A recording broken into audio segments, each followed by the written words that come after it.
सुप्रभात प्यारे बच्चों, हिंदी की कक्षा में आपका स्वागत है।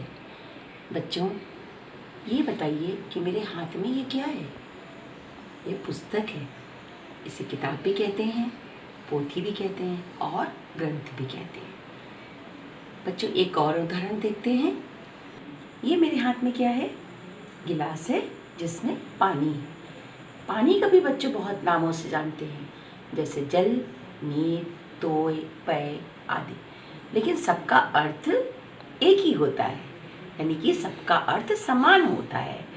तो बच्चों, जैसे एक समान अर्थ वाले शब्दों को हम समानार्थी शब्द कहते हैं।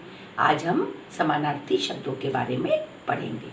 समानार्थी शब्द परिभाषा: समान अर्थ बताने वाले शब्दों को समानार्थी या पर्यायवाची शब्द कहा जाता है।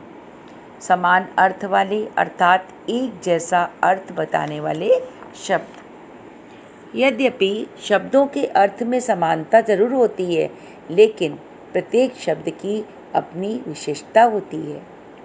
ये शब्द अपने में इतने पूर्ण हैं कि एक शब्द का प्रयोग सभी स्थितियों में और सभी स्थलों पर अच्छा नहीं लगता।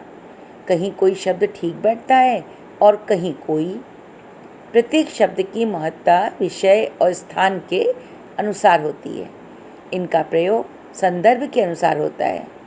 इनमें कुछ शब्द स्त्रीलिंग और कुछ पुल्लिंग होते हैं, इसलिए प्रयोग करते समय सावधानी बरतनी चाहिए। आइए उदाहरण द्वारा इनके प्रयोगों को समझते हैं। पहला उदाहरण है प्रकाश, जिसके समानार्थी शब्द हैं उजाला, रोशनी।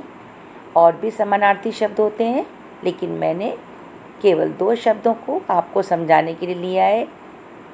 यहाँ पर प्रकाश शब्द पुल्लिंग शब्द है, उजाला भी पुल्लिंग शब्द है और रोशनी स्त्रीलिंग शब्द है।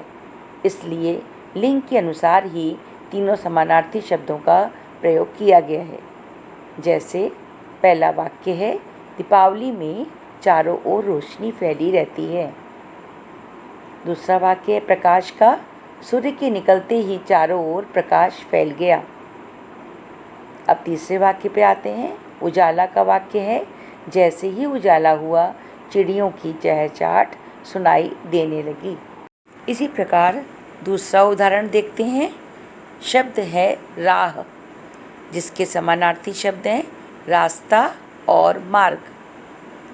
यहाँ पर भी राह स्त्रीलिंग शब्द है और रास्ता, मार्ग ये दोनों पुल्लिंग शब्द हैं।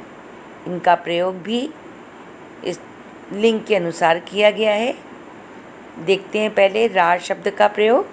भटके हुए लोगों को राह दिखानी चाहिए। अब दूसरे शब्द पर आते हैं, रास्ता। इसका प्रयोग देखिए, यह रास्ता दिल्ली की ओर जाता है।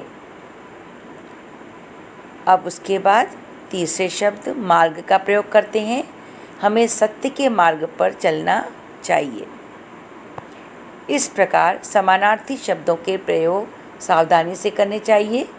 ये शब्द भाषा को सुंदर व समृद्ध बनाते हैं।